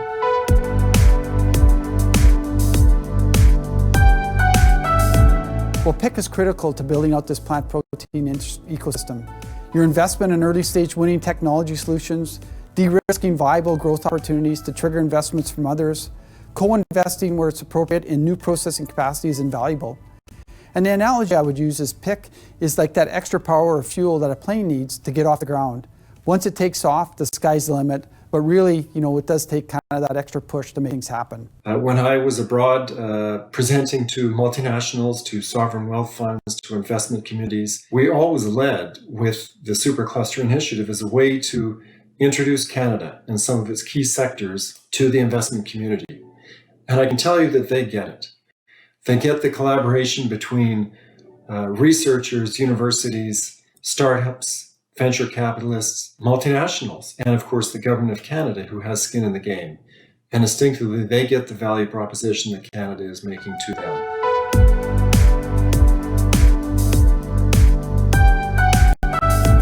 So one of the biggest opportunities I see for the sector is that we really operate in a global environment with a growing population, globally growing middle class. There's an increased demand for Canada and for Canadian agricultural products. So we have a big opportunity to not only feed our country, but also to play a role in feeding the world. And I think Canada has a lot of opportunity. We have the infrastructure, we have the expertise, we have the experience in order to play that role. And I think there's, we're really encouraged about the opportunities that will present itself in the future. How can we showcase that it really is a vibrant and changing, growing industry, and have young people consider it as a place for a career. We expect that there will be many more projects like this coming down the pipeline, and the value proposition that Canada offers to the world as a leader in plant protein, as a leader in innovative solutions to solving 21st century problems of crop cultivation, food distribution, is a tremendous value proposition that Canada can solve. This is a seminal moment in the life of our country. With leadership, with a plan, with a vision, with the ability to execute, I think that we can not only build back better, we can build back excellent, and that's what we should be striving for.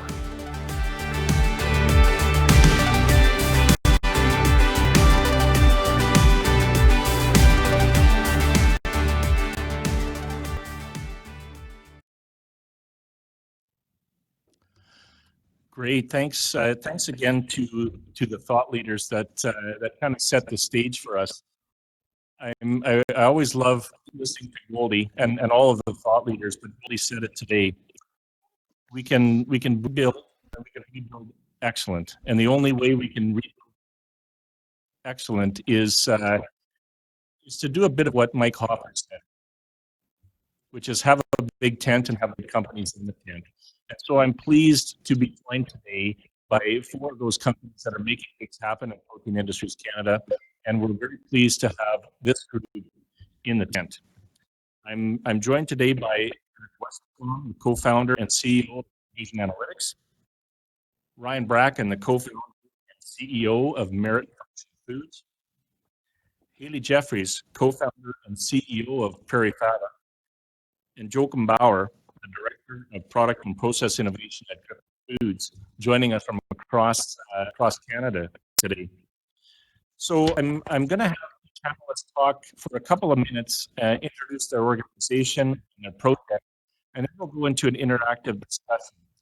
If you have questions for the panelists, you may type them into the comments section. We're hoping this can be an interactive discussion with our panelists, and we'll just see how the technology works. But maybe I'll start with you, Eric. Why don't you give us a sense of Provision Analytics and the project that you're working on with Protein Industries Canada? Hi, everyone. I'm Eric, CEO and co-founder of Provision Analytics. What we have built over the last 3 years is a software platform focused on digitizing food safety, workflows, and traceability for food companies in the middle of the value chain. So think of food processors, packers, manufacturers, anyone handling food from a raw material through to a finished product. Now, what we've done and why we've focused on the middle of the value chain is really driven around 90 to 95% of these companies still running and operating on paper, spreadsheet, clipboard, and various other antiquated methodologies for capturing this documentation and really running their businesses. The two vertices that we're focused heavily on are grain products. So think of raw grains being produced on the farm all the way through to commercial baking, secondary value-added processing like Merit, or even breweries. And then the second vertice is horticulture. So fresh fruits and vegetables as they're harvested on farm, as they move through packing houses and secondary processing and manufacturing production. Now, what we really identified as we got into this and the opportunity to really build and drive the vision of the company was taking that data, that information that is captured within those processors and manufacturers, and correlating some of that information through all of that deep data back to the farm to understand where the efficiencies can be found and the real value increase revenues and opportunities for both farmers and processors. Now, where Protein Industries Canada really came into the equation for us and our project was finding the partners and obviously the funding to bolt all of this information together. So with Coots Agro, one of the largest farms in Western Canada, Skymatics, and Verge Technologies, the four of us are working together in this cohort partnership strategy to really connect that data on farm through to those processors and manufacturers to bring that to life. And ultimately, like I said, we just want to drive additional value for the actual producers on farm and then the subsequent food product that's being produced in the middle of the value chain.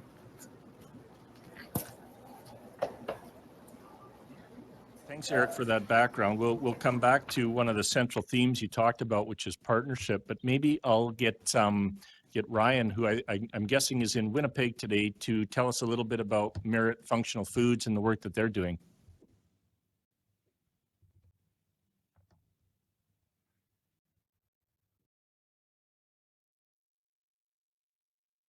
There we go. Can we hear me? Yeah. Perfect. All right. I believe our presentation is up. If you flip to the second page for me. So Merit was founded in 2019 to disrupt consumers' perceptions of plant-based foods and beverages.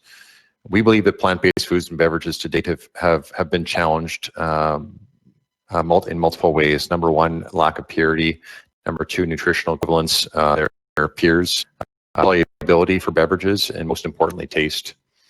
Our commercial scale protein extraction capabilities have been under development for 19 years through Burcon NutraScience's work.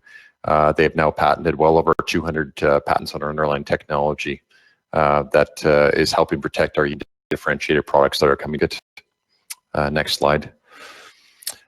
We've decided to found our business here in Winnipeg. We are strategically sourcing both canola and pea from Western Canadian prairies. We will be establishing a sustainable manufacturing facility here in Winnipeg. We chose Manitoba and Winnipeg specifically for its access to abundance of water, wastewater capacity, natural gas, and most importantly, it's greenhouse gas friendly source of hydroelectric power. Manitoba, if you're not aware, has one of the lowest greenhouse gas emitting forms of electricity in all of North America. Of course, though, traceability is important to us and our consumers, and thus the tie-in with Canadian Prairies, and of course, Futura Seeds is one of our partners in this project. Next slide. So why the prairies? Ultimately, we as Canadians are blessed with having one of the best regions in the world to grow both canola and pulses. We produce over 4.3 million acres of peas in 2019 and over 21 million acres of canola in 2019. We'll be utilizing these sources of raw materials to value add into our canola and pea protein ingredients. Next slide. Our facility is well under construction right now. If you follow the press, we are building a 94,000 square foot facility in the northwest corner of Winnipeg. We initially are planning for phase 1 operations to commence at the end of this fiscal year. And this facility itself is scalable in nature. So we have phase 1 will be started up at the end of this year, but we also have the capability of expanding and doubling its capacity in a very short time frame. It will also have full flexibility to produce both organic and natural products. And of course, no different than our past Manitoba Harvest and Hemp Oil Canada, as myself and Barry as co-CEOs, we strongly believe in quality, and the facility itself will be BRC certified as soon as we're operational and looking to get AA+ certification levels. Maybe I'll just switch it over to the next slide, which is a short video, give you a quick update on our construction progress. It's a little bit dated. This was taken probably about 4 to 8 weeks ago, and it's well progressed from there, but it's a good perspective on where we're at right now. Started planning this building sometime early 2019. It's going to be the first large-scale facility of its kind here in Canada to be processing plant proteins. We're very excited to be the first to be commercializing. It's going to bring Canada into the forefront of being a major player in the future of food. We're going to be commissioning through October all the way till the end of the year, with the intention to be processing product in December into January. For the last month and a half, 2 months, it's been crazy. Just lots of structure going up very quickly. For the last few weeks, equipment's arrived on site, and there's going to be some more equipment coming very shortly. The future of food is plant proteins. Plant-based foods is growing rapidly, and this is really that base foundation to start growing value-added products. I think it really puts Canada on the map as far as that plant protein source.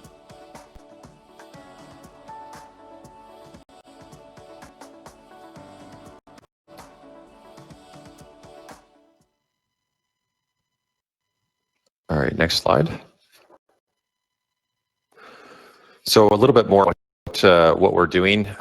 We will be manufacturing two distinct products. One is a non-GMO pea protein, both in organic and non-GMO, as well as a family of canola proteins, and then a blending of the two, which we call MeritPro. Next slide. The end products themselves, we have Peazazz, Peazac, and Peazac 850 as our pea family, and within the canola family, P18, P13C, and P13. I will get into the details of these, but each of these product families themselves have unique and differentiated functionality and applications. And obviously, we ask anyone that wants to get in touch with us to definitely reach us. More than happy to discuss applications and best fit with our unique product offering. Next slide. Really, ultimately, it comes down to what's our value and what's our purpose. When we started this business in 2019, prior to starting the business, Barry and I reached out to various food and beverage leaders in the world and asked the questions: why this technology? Why Burcon's technology? What was different about it? And all to answer back to us, which is really the value that we bring to the marketplace.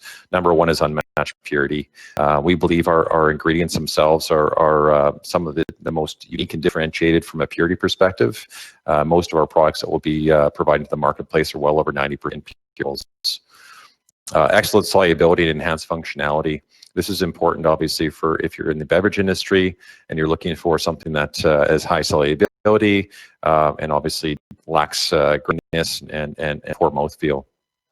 Clean, low intensity flavor. That's the ultimate goal for any plant-based protein, whether it be in a meat alternative, whether it be in dilt, or whether it be in a ready-to-mix product.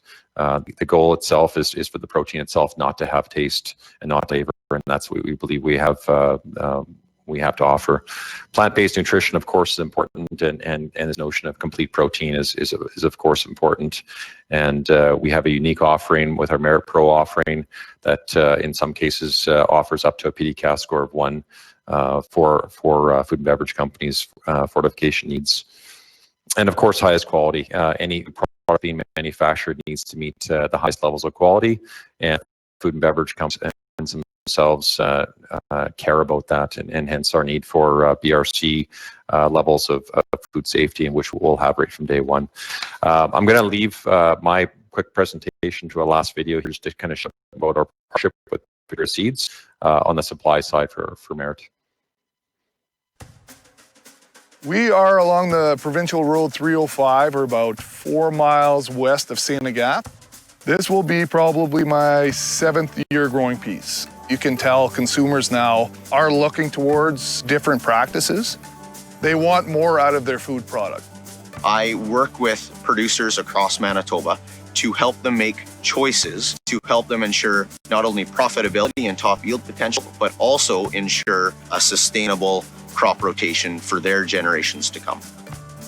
One of the things that is so unique about working with Merit is their understanding of what farmers are going through on a daily basis, and being able to use their contracts and what the consumers are demanding and use those needs and adopt them to a farm practice. Plant-based proteins, exciting right now, lots of growth there. We are bringing in raw peas and canola from across Western Canada into our facility. We'll be bringing them in and we'll be cleaning them. Once they're clean, they'll go into storage where they'll be tested for quality and be held until we get our quality released. And then we'll bring them into Merit, where they'll be processed further. Merit Functional Foods, I know the people are there, I know the drive they have, and I know the opportunity that they're going to have in front of them. And it's huge. We're excited to be involved with them.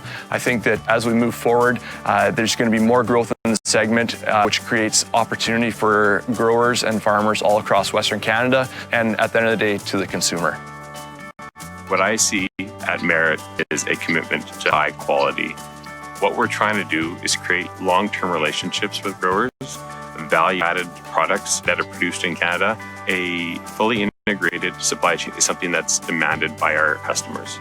And what we're going to be doing is we're going to be managing grain in what we refer to as a batch or a lot from the farm. And we're going to bring that grain into Futura, and we're going to track it, and we're going to track all the attributes of that grain, and then we're going to bring it into our facility. But ultimately, what we're doing is when that product leaves our facility, we can track it right back to the farm. And that's what consumers are wanting. That's what our customers are demanding of us. So exceptional growth and bringing value to all of our partners. Plant-based protein, pure and simple.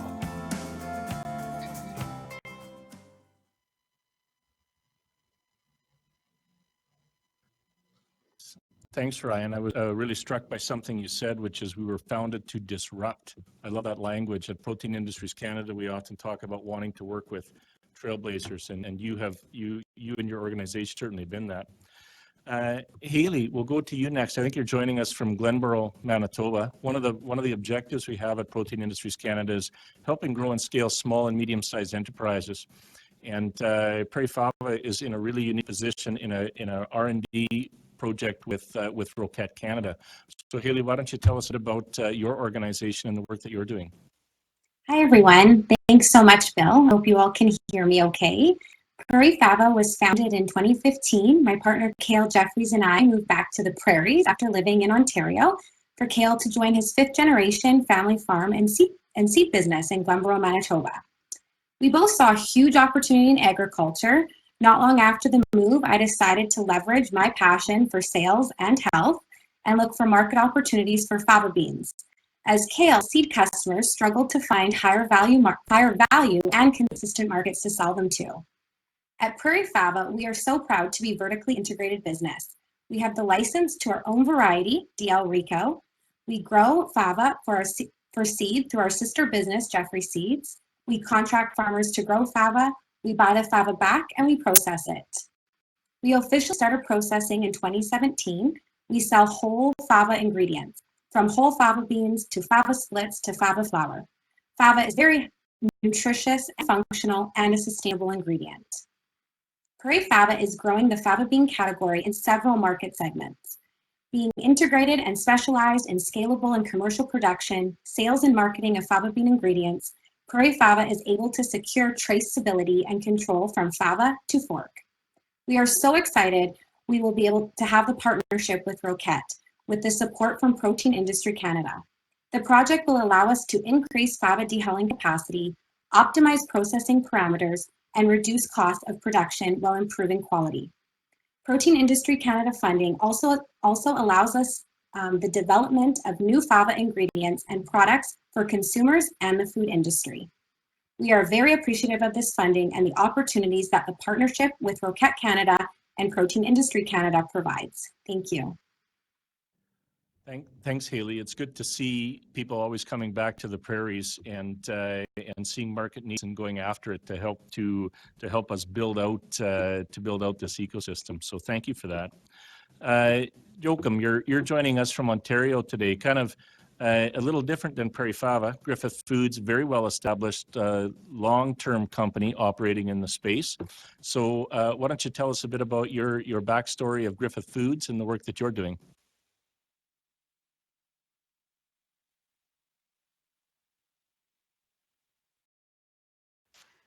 Yes, I just turned this on. Thank you. Thank you, Bill, for the introduction. So I do head up the Product and Process Innovation Group for Griffith Foods out of Toronto, and give you some idea as to who Griffith Foods is. Just a quick overview here. We were founded in 1919 in Chicago. At that time, it was the hub of the further processed meat industry. And the founders brought the discipline of science to the industry to address food safety as well as product consistency concerns. We are now in our fourth generation of family leadership, and we are the caring, creative product development partner, helping our customers meet the evolving needs and the desires of consumers in ways that respect and sustain the planet. We have a global footprint, but we do have a local impact.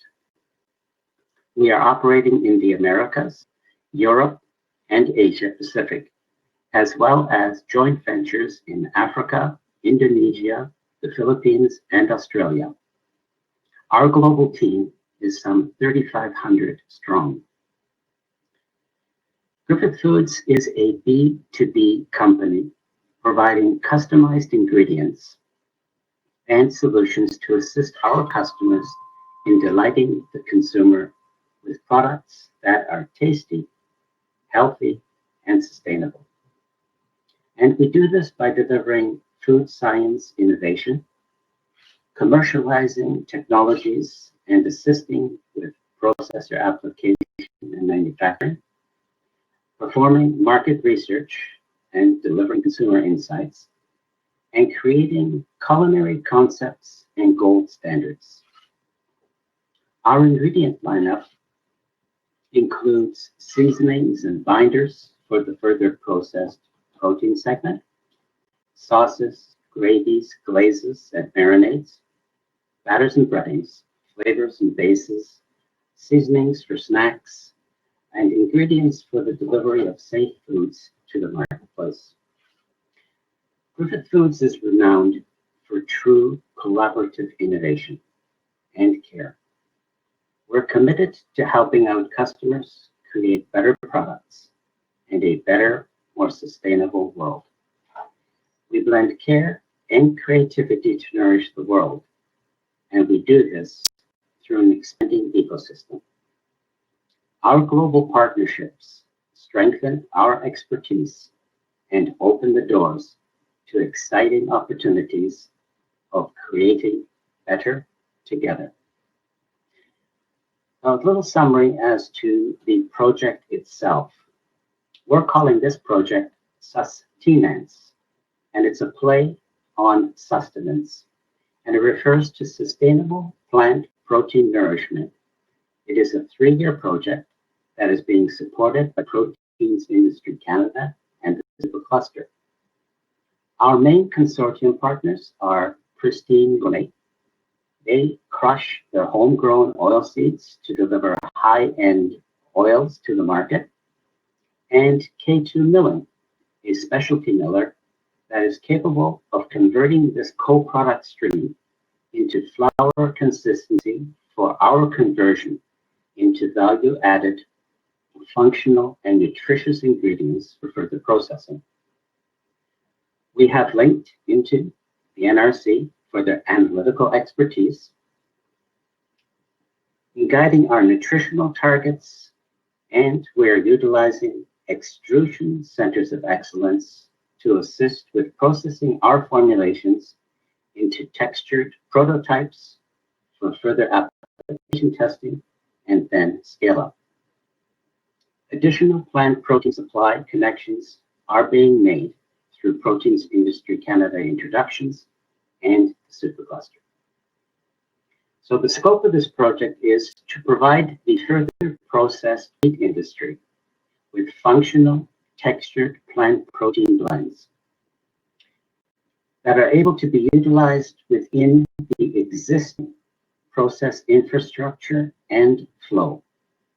Our goal is to deliver sustainable plant protein options with the required nutritional qualities and the necessary organoleptic pleasing attributes for the minced and chopped and formed product categories. The range of textured ingredients will provide options for animal protein extension or complete substitution, as well as textural and nutritional enhancement across a range of other product categories. The objective is to develop and commercialize ingredient solutions across 3 key focus areas. We're focusing on the holistic, which is the use of high protein whole crop powders or meals, the concentrates, utilizing materials that are derived from physical processes, and thirdly, the isolates, which of course are derived from more extensive processes to target the animal protein functional equivalents. Thank you. Great, thanks. Thank Joachim. I don't know that we designed it this way, but I was listening to you speak, and we've got Haley at the front end of the value chain on the seed side. We've got Ryan and his organization doing processing technology, and Joachim at the consumer packaged goods end of the value chain, and then Eric with technology developed to bring chain of custody and the work that we need to do to link all the nodes of the value chain. It really speaks to the value chain approach of the work that we're doing at Protein Industries Canada. But maybe Eric, I'll come back to you. You kind of hit on the concept of connections and why that's important in terms of the work you're doing. Do you want to expand on that a little bit and why you chose to work with the partners that you're working with on the project? Definitely, Bill. So kind of going back to the inception of the company, we got a hold of a significant government database that gave us access to the data associated to 200,000 different food companies in North America. We did a deep analysis there to understand and learn how these companies are connected in the supply chain. So a really vague example would be, how does soybean production on farm affect ice cream production? And how many nodes are there in the middle of that ridiculously fragmented supply chain?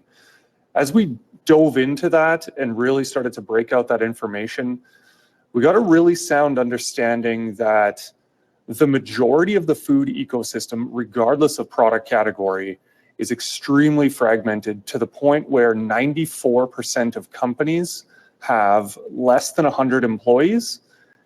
And naturally, it's very competitive, but very, very fragmented. So the connectivity and streamlining of information between the different nodes in the supply chain is relatively non-existent. So what we wanted to do was determine a mechanism that was partner forward in the sense that we could capture as much information as possible from different elements of the supply chain, but naturally the farm or the producer, that's your source. That's where information comes from. So based in Calgary here, Provision Analytics, we had the exposure to meet Skymatics, who's also based in Calgary, and then naturally Verge Technologies, who's also based here. I had general relationships with each company, and from that point, we started chewing on the idea of flowing that producer data in through the supply chain to see what we could uncover in terms of really getting into that deep data. So it's less of the traditional approach to farm to fork traceability and more looking at the deep stacks of information that exist in each of those nodes. So Skymatics brings a lot of dynamic information around not only crop health, but weather trends and weather events that are happening to crops as they're being produced. And then Verge more on their side focused on on-field logistics and grabbing the information about a crop as it's put into the ground. Different spray applications are applied to the crop, and then naturally the harvest cycle. So if we combine those two data sets on farm, we get a pretty holistic view of what's being produced, giving us that deep data stack to take that information, correlate it downstream using some artificial intelligence to understand the impact to a processor, but then start to drive our thinking and innovation around, okay, if these producers are impacted by weather events on an annualized basis, or they go through various production practices, and that's correlated to how a manufacturer or processor is using that, you can start to decommoditize and find different value-added opportunities for everybody in the value chain. Yeah, thanks, Eric. I always love when you talk about decommoditization of agriculture. That's really what we're here to do with the investments that we're making and the platform technologies that you can bring to this can further strengthen our value proposition. Haley and Ryan, I'm interested a bit in how has working with Protein Industries Canada affected your business? So Ryan, you're kind of in startup mode, building out a processing facility. Haley, small and medium-sized enterprise, thrown into a large project with Roquette. Do you want to comment a bit on what's been the impact of the supercluster involvement on your organizations? Sure. Haley, would you go first? Oh, it really doesn't matter. Sure. One of the benefits of PIC and Protein Industries Canada and the benefits that have had on our business so far is just the support of pairing such a, ourselves, such a young company with a large company, and how much we can benefit from that collaboration and working, with a global leader in protein, and how much we can learn from them. Roquette obviously has extensive knowledge in plant-based proteins and and decades of experience in processing and development. So this is so valuable to us to be able to learn and to grow from them. So that's one huge benefit of this consortium, is that in Canada, there's so many great research grant programs and opportunities, but PIC is truly different in the sense that it really supports collaboration and consortium of small companies and large companies to really grow the ecosystem. So it's an exciting time for a young company like Prairie Fava to have such great support with a large company. It's also extremely, as a young company or any company, cash flow constraints can be difficult, and being able to have this funding to pursue capacity and efficiencies and product development and ingredient functionality is super valuable, especially to such a young company like Prairie Fava. Thanks, Haley. Ryan, you got thoughts?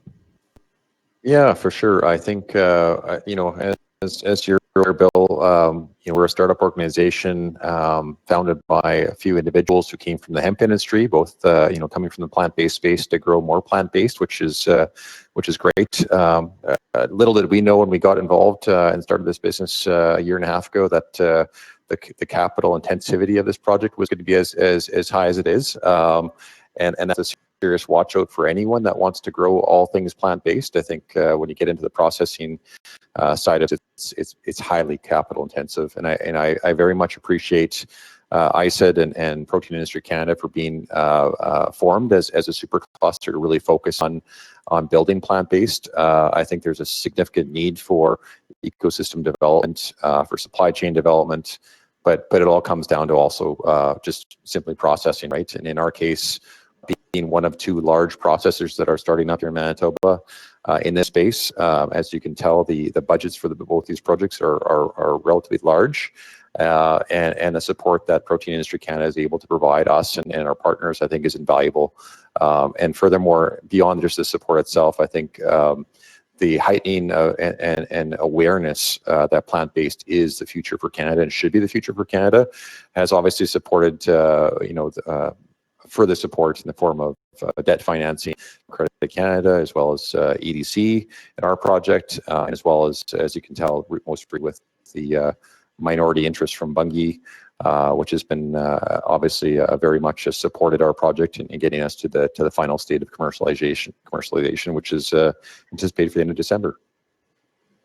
Yeah, thanks, Ryan. It's been an exciting time for your organization as you build out the processing facility and create all of those business opportunities and arrangements.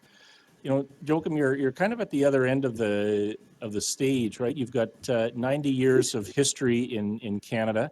What advice would you have for maybe some of the startup companies or the newer companies that are looking at innovation in the food space from Griffith Foods, from your experience? Do you got anything you'd like to share?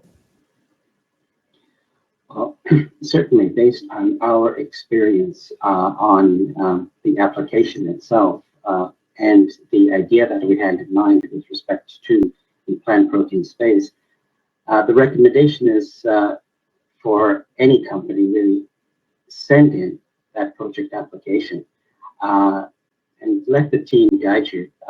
For us, it's been quite the journey, quite an adventure, a back and forth scenario. However, we definitely are a lot stronger for that experience.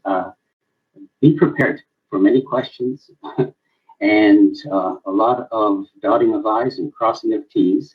But really, it is a very enriching experience. So if the ideas are there, put them forward, put in the application, and let Protein Industry Canada and the Supercluster guide you in bringing it to reality. Yeah, thank you for that. We're at time, and I'm trying to be respectful of our panel's time and everyone else, but we'll maybe end off with one quick question if you have time. And it's really focused on the additional benefits that an innovation supercluster can bring. If you've got thoughts or comments beyond project funding of, what are the things you're looking for at being a member of Protein Industries Canada on beyond project funding? And just give us your thoughts on that, and then maybe we'll have a wrap up. Lead us off. Would you like me to do that? Yeah, go ahead. Okay, certainly. We're working with Protein Industry Canada and the Supercluster really to help facilitate the innovation and commercialization within the plant protein space. And we definitely are looking for much more than financial support here. To cover off the expenses, which are considerable for innovation at any time, and especially in the trying to achieve the goals and the objectives that we have in place. So I would say that really it's a combination. It's ecosystem introductions and connections, which have really been significant to this point in time, and it's an area that we are definitely expanding on over the past, I would say 10 to 15 years, but something that is really accelerating now. Guidance and direction based on the breadth and the knowledge, the experience and the shared interests within the supercluster. And really that is what Protein Industry Canada and the supercluster brings to this equation. Thank you. Haley, do you got thoughts on that? Do. Like I mentioned before, I think if Canada wants to be a leader in plant-based protein, I truly believe that working together and opportunities to work together will make us stronger as a nation to be that leader and to set us apart as a country for Canada plant-based proteins. So as I said before, I think collaboration and in support of collaboration, with small companies, medium-sized companies to large companies, and how we can all work together is such an important initiative, especially one that Protein Industry Canada supports now and will continue to support, is a huge part of how we can all be successful together. Thanks, Haley. Eric, thoughts or comments on being part of a supercluster and what you need out of being part of the ecosystem on beyond the project support? Yeah, Bill, I think it's just, more of the same. A lot of that information and knowledge sharing, not only with PIC directly, but with all the other partners within the entire membership. So whether that's from individuals that are on this call or even the greater expanse of the membership, I think gathering the information around opportunities to further market Canadian product or information and data, I guess you could break it down to like product attributes. How is the US beating us? How are we beating the US? That's one direct example to help further the value of our product in marketing it domestically and internationally. One thing that was very interesting and quite timely actually is the FDA announced 2 days ago that they're going to what they're calling phase 2 of the Food Safety Modernization Act. And that's really driving the digitization of the deep levels of traceability to find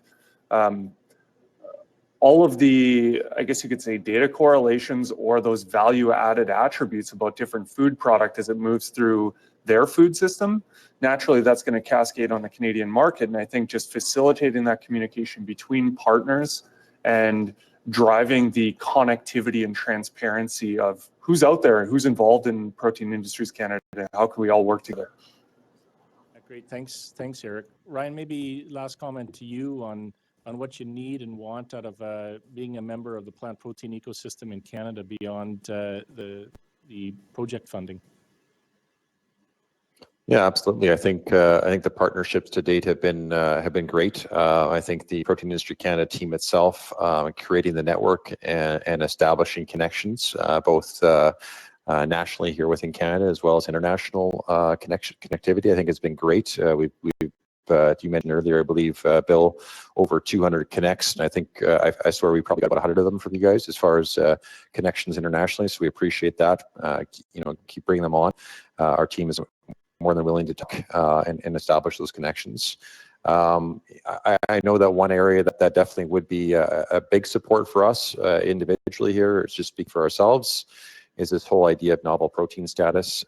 We have novel protein status for our canola, which is the first in the world to be sold, both with FDA as well as with the EU, and hopefully soon with Australia and New Zealand. But unfortunately, our Canadian side here is taking a little longer than we'd like.